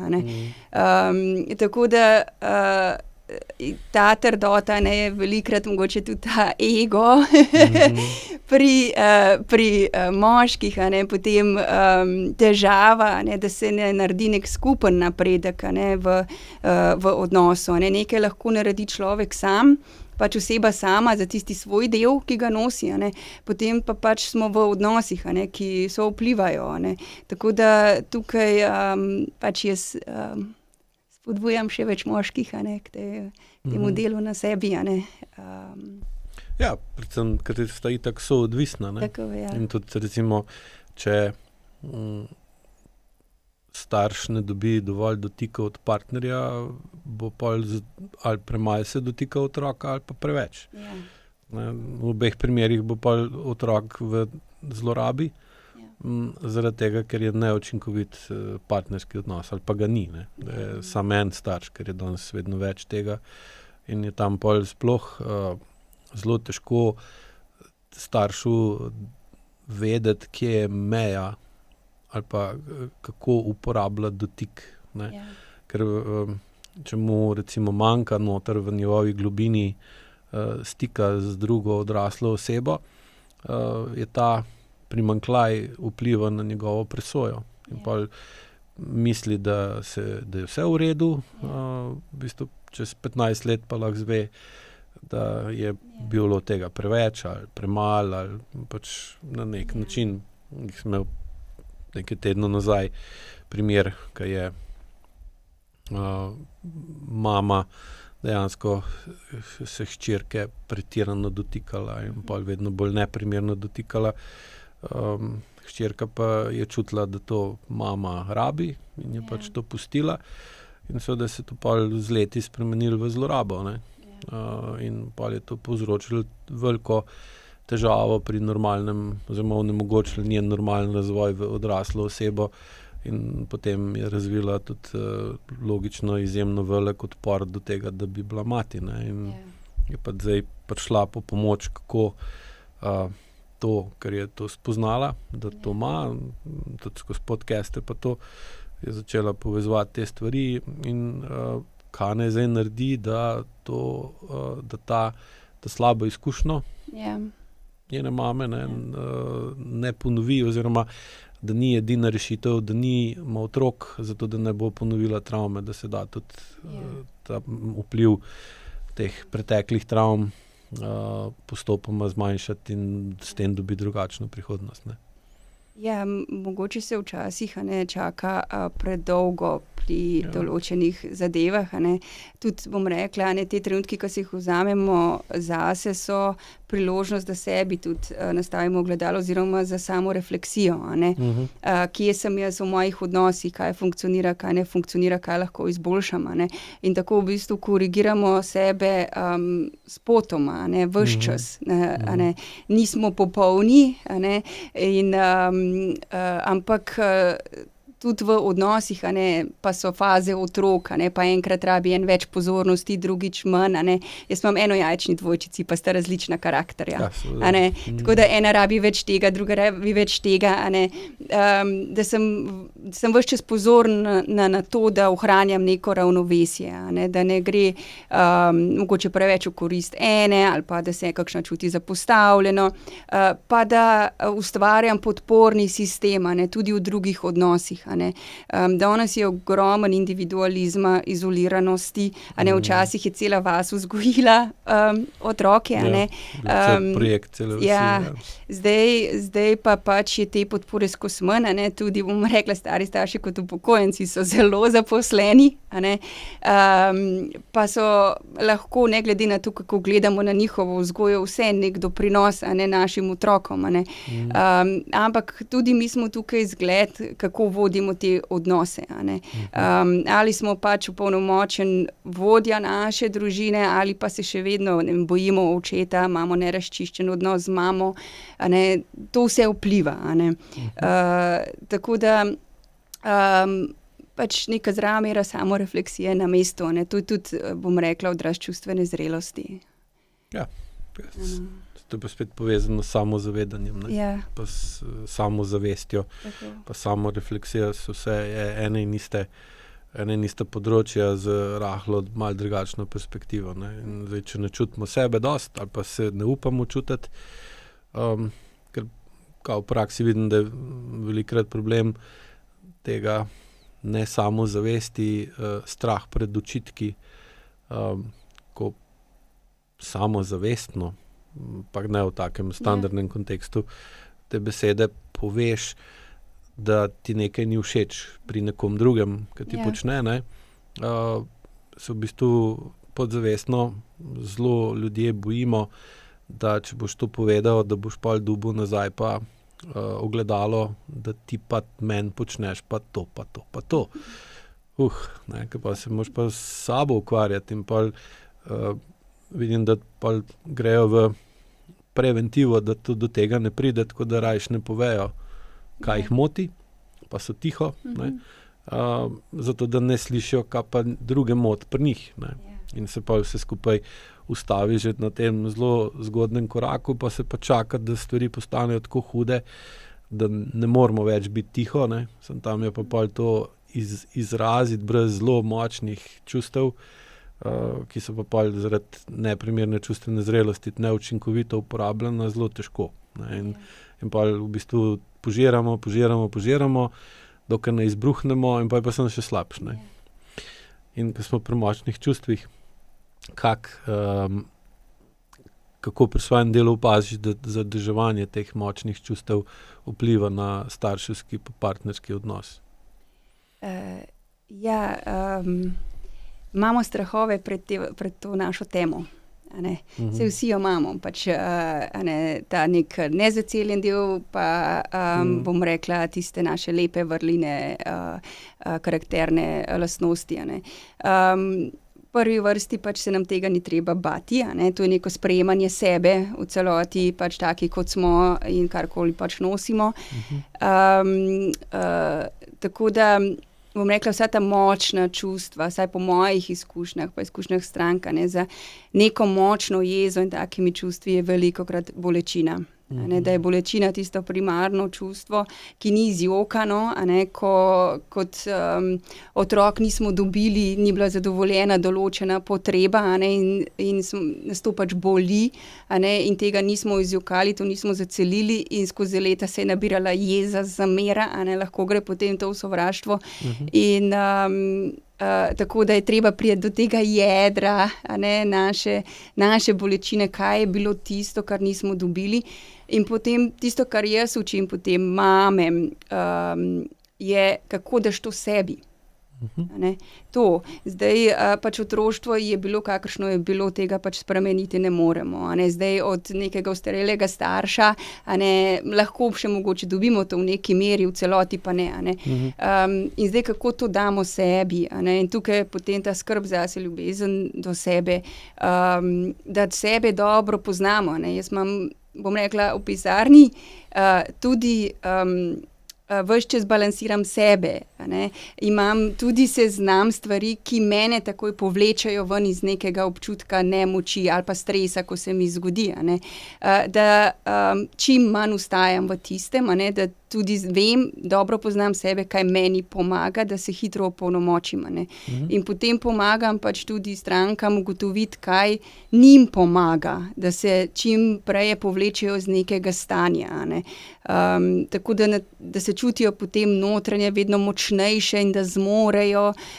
in da premagujejo svoje strahove, in potem jih pač ne ustavi več veliko stvari, in tudi dosegajo rezultate v odnosih, pri delu, so boljše mame, veliko samozavesti tudi v organizaciji, včasih se počutijo pač preplavljene, ne bo šlo, ne zmorem, vsega je preveč, gremo počasi, postavljamo prioritete, obstajajo tehnike za to, se jih naučimo, in raste notranja moč, raste samozavest in potem to še dajemo v prakso in so uspehi in je pač rezultat. Ja, zdaj močna čustva so glih največji problem, se mi zdi, močnih čustev je res to, da čas ustavljajo, in če smo v pomanjkanju časa, enostavno se nam upirajo. Oziroma ne moramo jih uporabljati, ker jih prvič ne znamo, ali pa imamo slabe izkušnje z njimi iz prakse, recimo sploh staršev, ali pa enostavno ustvarimo toliko zaposlen urnik ali pa toliko smo zaposleni, da nimamo časa, da bi lahko sploh do močnih čustev prišli, ker se jim nam upira, ne. Pa prije do tega, tako smo prej razlagali, ne, to ali ni čustev, ali so pa premočna čustva, ki potem v bistvu rušijo odnose, ne, tako do sebe, kot do otroka, kot do partnerja, ne. Pa bom rekla, vedno težje je danes tudi zaradi sedečega načina življenja. Ko mi pač dolgotrajno sedimo, pač energija zastane, vse zastane v našem telesu, a ne.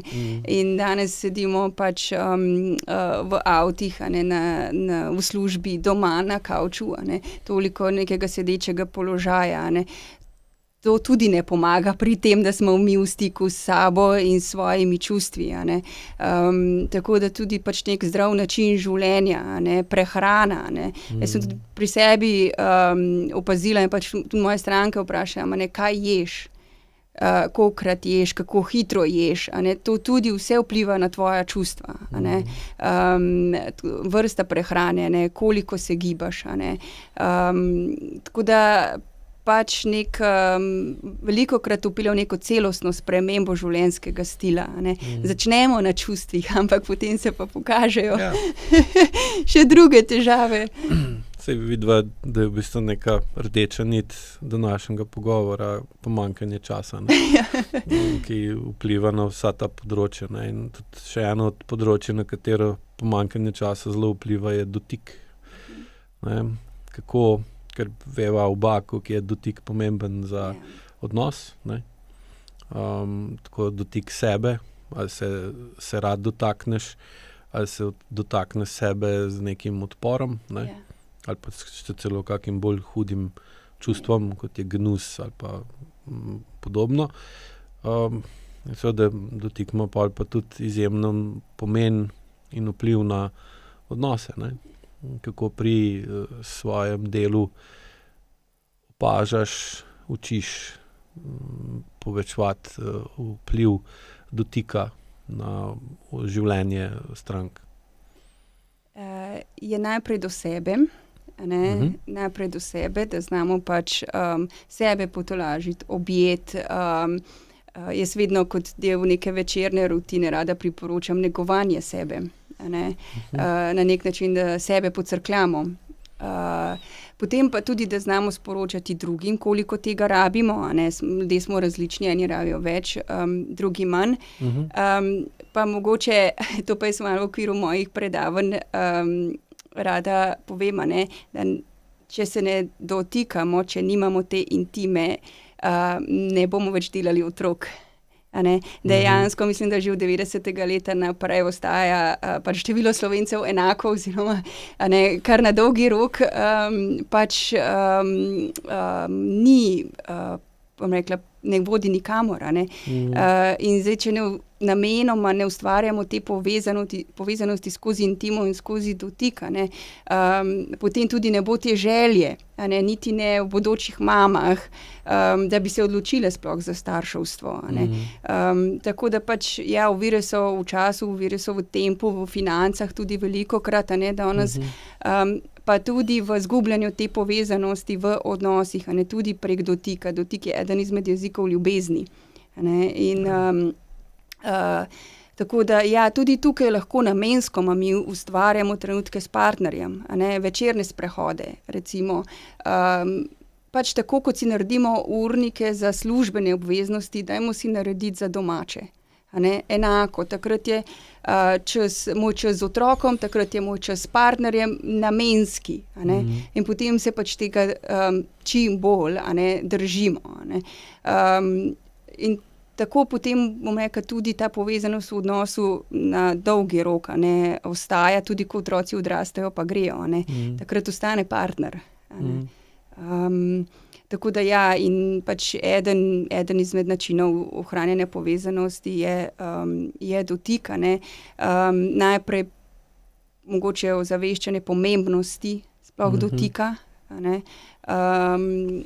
In pa tudi včasih, da ko ne vemo, kaj reči, Ne? Tudi to se velikrat, tudi v primeru moje situacije, ko ljudje niso vedeli, kaj reči, ne? Pa včasih dotik, ne? Tisti, ki je pač zdravilen. Ja, ker pravi, ko dejansko razumemo to skozi propriocepcijo, ne? To površinsko občutenje in da je propriocepcija v bistvu zelo dobro povezana z zavestjo, ne? In zato dotik, sploh če se nečesa dotika z roko, ne, pa z dlanjo, prsti rok, pride zelo velika količina podatkov direktno v zavest, ne. In iz prakse pa vidim, da glih to dejstvo, ne, nevrološko dejstvo je razlog, da se ne radi dotikamo, ker se pol prej zavemo, kakšno je dejansko stanje te osebe, ne? Ali pa tistega, če se dotikamo, je dobro, ni dobro, je prijazno, je neprijazno in zdaj, če je recimo odtujenost do sebe ali pa če je odtujenost med zavestjo in telesom visoka, ne? Se ne maramo dotikati telesa, zaradi tega, ker potem to naredimo nek obvoz okrog te odtujenosti, ki jo pa imamo z določenim namenom, da nam pomaga živeti naprej, tako kot smo živeli do sedaj, ker se nam sprememba upira, ne. Tako kot si že pa na začetku povedala, je pa upor enako sprememba ali pa sprememba enako upor, ne moramo ločiti eno od drugega, ne. In seveda, bolj ko se dotakneš partnerja, bolj lahko se zavedaš, kak ta partner je. In če tisto, kak on je, v resnici ti ni všeč ali pa ti ne ustreza, je najbolj enostavno, da se ga ne dotikaš, ne. Enako je z otrokom ali pa s čemerkoli drugim, ne. In pol pride do tega, da se vedno manj dotikamo in potem je pa seveda tudi vedno večja verjetnost, da gremo v stanje anhedonije, ne, da smo nezadovoljeni, nesrečni, žalostni in podobno. In potem niti ne maramo, da se nas dotika, ker razviješ tisto neko verzijo do bližine, greš v sovražnost do odnosov, v ciničnost, sarkazem in podobno. In pa v bistvu sporočaš okolici, pusti me pri miru, pa ostaneš sam, pa sam še navzdol gre, ne. Tukaj tudi lahko malo poslušamo našo intuicijo, ne, kako se ob dotiku nekoga počutimo. A nam je dejansko prijetno ali ne. Velikokrat ignoriramo te občutke, pa nam ogromno sporočajo, ne. A smo mi v pravem partnerstvu ali nismo, že skozi dotik, ne. Velikokrat se odločamo iz uma, ne, ali pa iz nekih strahov, ali pa iz nekih vzorcev, ali pa ne želimo biti sami, a ne.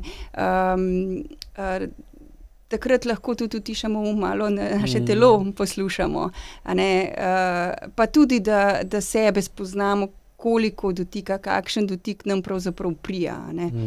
Da mi to znamo pol svoje neke meje tudi sporočiti, a ne, da ne gremo čez svoje meje pri nekih dotikih, potem nam pa ni prijetno, a ne, tako da tule je oboje, v bistvu poznavanje sebe in pa potem nekako začutenje tega, ali smo pač v nekem odnosu, ki je pravzaprav sploh je pravi, mogoče ni pravi za nas, a ne, tudi skozi dotik. Ja, tako recimo sploh pri višjih stopnjah učiteljev, 3. pa 4. je dotik, že pred drugi je tudi dotik spodbujan, da se dotakne učitelj stranke med izvajanjem vaje, ne, da jo popravi, da jo opomni. In že tam učitelji znajo povedati, da se določene osebe sploh nočejo dotakniti, ker prav čutijo, da je noter ena taka količina nekih čustev, da razmišljaš, bi dal roko na njega ali ne bi dal, ne.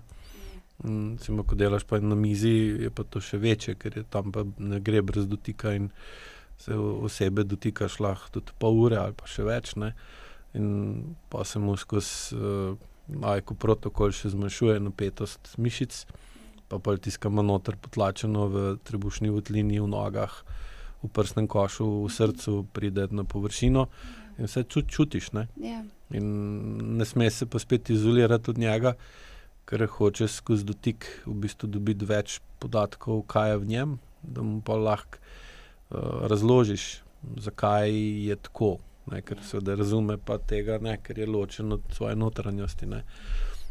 Pa mi ni težko predstavljati, koliko je težko se dotakniti nekoga, ki ti sporoča slabe novice, recimo, ne, na neverbalen način, ne. Velikokrat je tukaj povezava z zaupanjem, a ne. Tudi ti, ko pač delaš s človekom, stranko, najprej se mora vzpostaviti ta most zaupanja, a ne. Potem se pač začne počasno odpiranje in deljenje, a ne. Tako da pač tudi tukaj pri tem delu neka velika mera potrpežljivosti, a ne, pa zavedanja mogoče, na kateri stopnji kdo je, pa pač, da se delajo postopoma koraki, a ne. Pa a ne, srce, ja, se povezovanje, a ne, s človekom skozi srce, ne samo skozi da začutimo človeka. Coaching je veliko, a ne, na opazovanju človeka, njegovega počutja, njegovih izrazov na obrazu, a ne, da mi preberemo človeka dejansko, ne, in dobimo neke intuitivne uvide tudi iz tega, a ne. Ne samo prek odgovorov, ki mogoče ne sporočajo cele zgodbe, a ne, ampak da smo sposobni videti človeka, zares videti, a ne, in aktivno poslušati. A ne, se mi zdi, danes tudi tega res manjka, tega aktivnega poslušanja. Nismo prisotni v tem trenutku tukaj in zdaj, ampak že v naslednjem, a ne, in da se znamo mi ustaviti tudi v imamo toliko nadzora nad našimi mislimi, a ne, tudi, da imamo tehnike pač za to, a ne, da smo čim bolj prisotni in potem smo res zmožni videti človeka pa ga slišati. Ja, in seveda, da ne pozabimo, ne, tudi ni vseeno, kakšne smo mi volje. Ja, Ko se dotaknemo stranke, ker ta prenos vpliv gre na obe konca, ne. Absolutno. Najprej na začetku greš v tudi kot, bom rekla, kot coachinja, najprej v stik s sabo, kje sem jaz danes.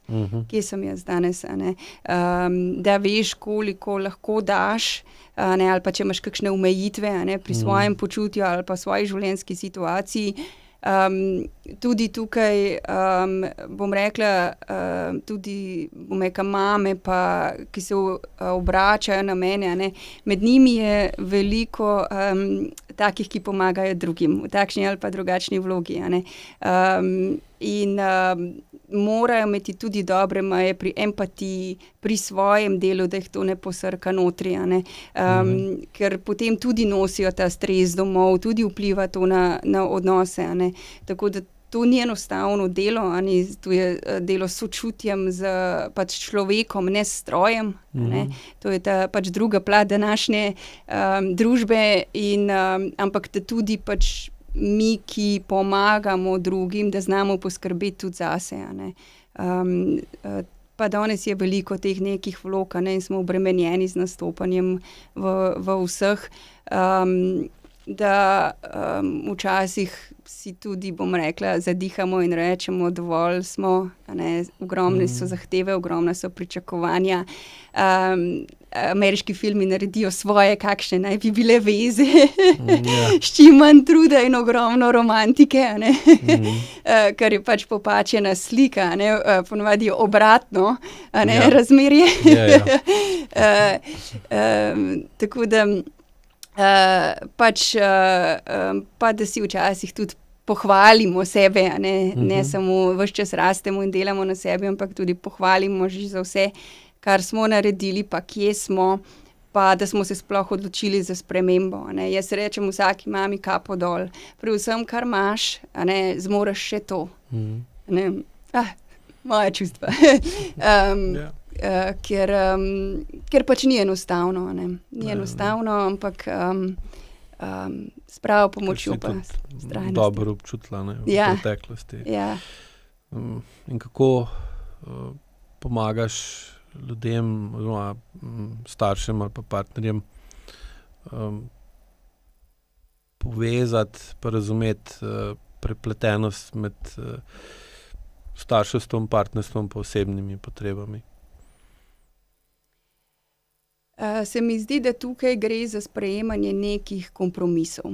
Ni smiselno žrtvovanje, tisto je potem bo nekdo res nezadovoljen v odnosu, ampak sprejemanje kompromisov in tukaj, da se oba starša zavedata, da vse istočasno ne gre. Ne moreš imeti majhne otroke in ravno v tistem času največjo rast v podjetju. Ne bo šlo. Da se oboje vodi nekako premišljeno, se sprejemajo odločitve premišljeno, ali pa mogoče en starš reče, zdaj bom jaz bolj se posvetil otroku, potem pa zamenjava recimo čez čas. Ti dogovore, ta komunikacija je res ključna, da ne dela eden sam, te odločitve, da ne sprejema pomembne odločitve v svojem poslu, brez da se posvetuje z družino. Tudi to vpliva, v bistvu vse vpliva. Tako da vsak mora živeti tudi sebe, sicer se zlije v odnosih, ampak če pa želimo, si ustvarimo družino, potem pa moramo biti prilagodljivi, moramo sprejemati kompromise, se pogovarjati, deliti, razreševati konflikte, včasih se pogajati. Ja, vedno skoraj. Ogromno nekih veščin. Ja, ker pravi, ko je pa osnova, da če hočeš ločevati med osebnimi potrebami pa med ostalimi zadolžitvami, je potrebno bolj sploh se čutiti, kdo si. Ker če imaš popačen občutek, kdo sem, ker je spet senzorno-motorna amnezija glavni vir tega, potem je tudi dejansko nemogoče določiti, kakšne so tvoje dejanske osebne potrebe. Pa lahko ustvariš stanje iluzije, da so tvoje osebne potrebe drugačne, kot so v resnici, ali pa jih niti nimaš, ker nisi pomemben, in so tvoje osebne potrebe vedno podrejene potrebam drugih, naj si bojo tudi otroci, ali pa partner, ali pa podjetje, ali pa kdorkoli, ker seveda pa pride do neučinkovite uporabe časa, preutrujenosti, preobremenjenosti in seveda potem biti avtentičen, spontan, sproščen ne gre in pa pride do kroničnih težav. Tako da je posebej pri velikih družinah, kjer je več otrok, da se kdo ne čuti zapostavljenega, ali pa da v družini ne dobi občutka, da je vse podrejeno samo enemu. To se mi zdi tudi pomembno, to neko ravnovesje v starševstvu. Tudi mi imamo lahko težave s postavljanjem nekih mej v odrasli dobi. Tudi če smo mi postali prehitro odgovorni v otroštvu, niso bili starši v tisti vlogi, ki bi morali biti, ampak mi. In pretirano potem opazujemo, skrbimo za vse kot odrasli, rešujemo drugih iz njihovih težav. To imamo v krvi, rečejo. In nismo sploh sproščeni, nikoli pravzaprav, ves čas v pozornosti. Tako da tudi to malo potem prepoznavamo starši, v delovanju do otroka, da otroka ne prikrajšamo določene samostojnosti, delovnih navad, lastne kreativnosti.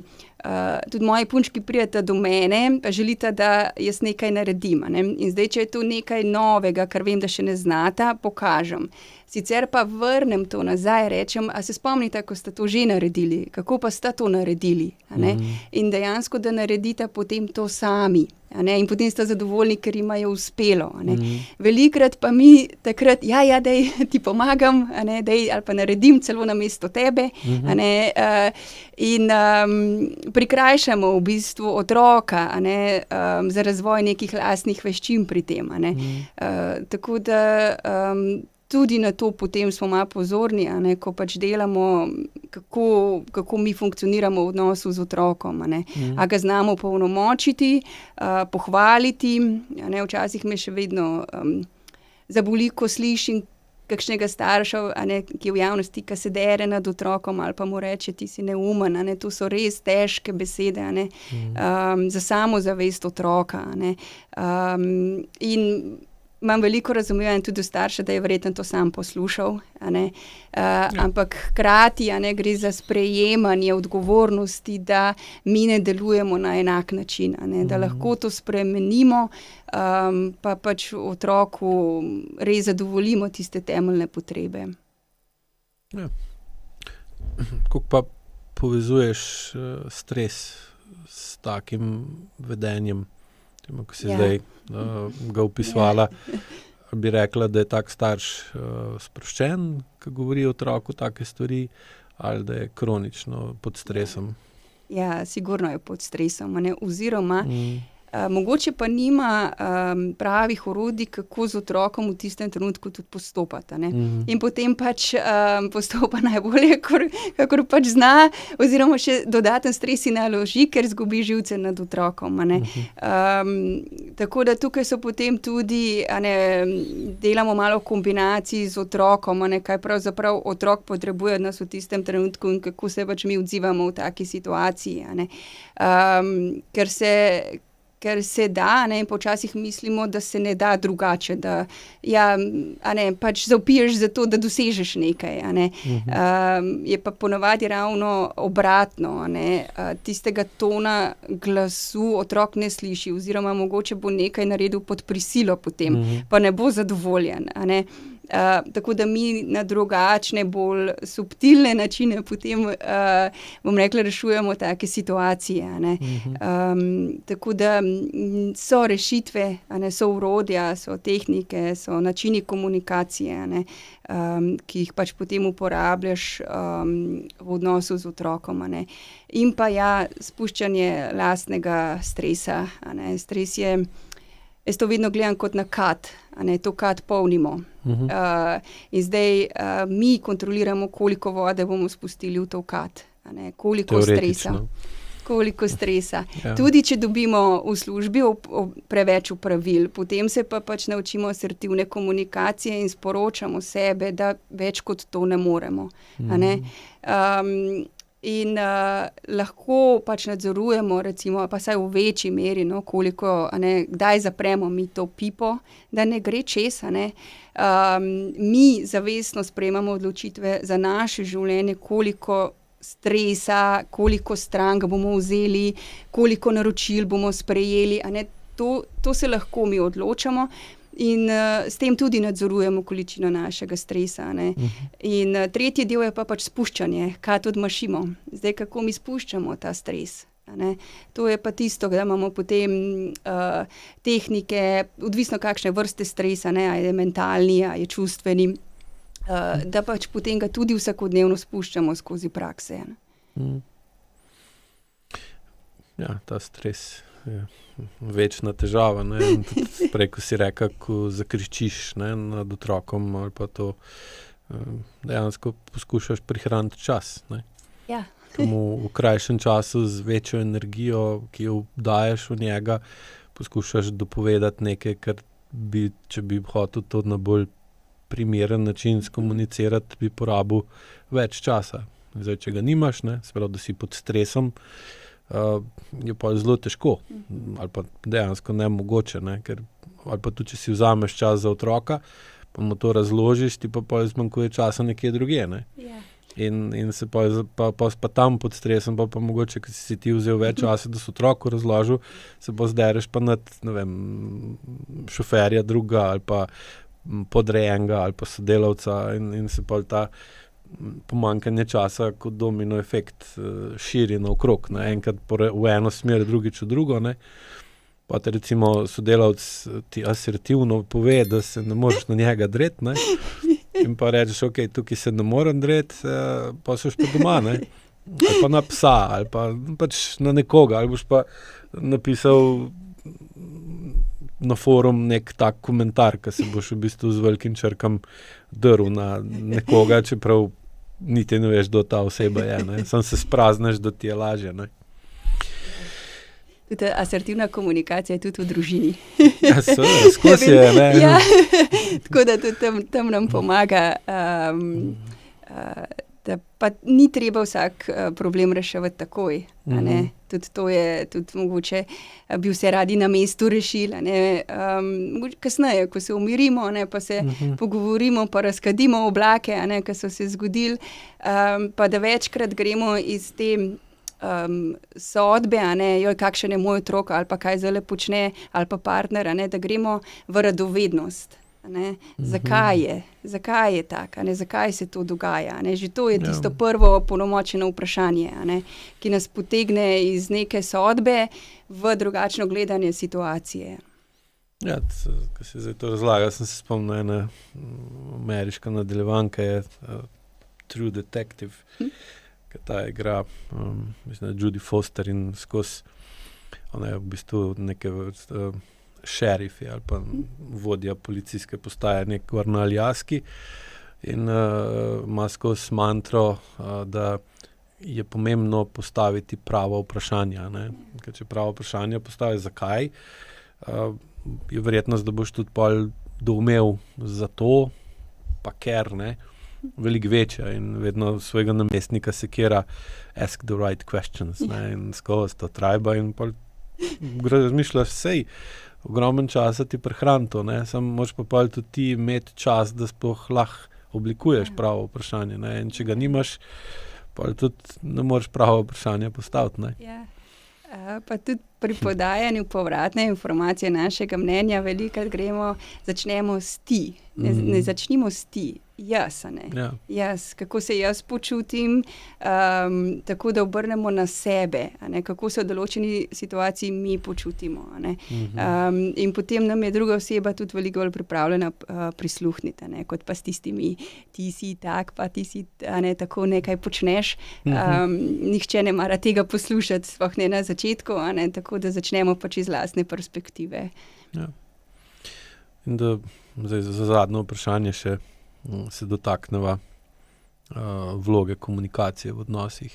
Na kakšen način jo razložiš, prikažeš njen pomen ali pa težave v medsebojni komunikaciji pri vseh vrstah odnosov, ali pa če se bolj omejiva na odnos med staršem pa otrokom, kot bo tvoja specialnost. Ja,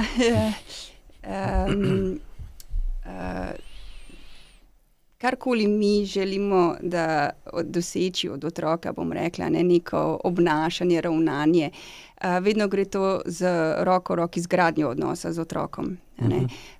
Mi otroku v bistvu ustvarjamo varen prostor. Mi mu moramo postavljati meje, mi smo mu nek kažipot v življenju. Ampak ravno, bom rekla, zaradi tehnologije, pomanjkanja časa, takih dejavnikov, je velikokrat samo ne smeš, ne boš, in na hitro se postavi neka meja. Ampak tako se v bistvu ne postavlja meje otroku.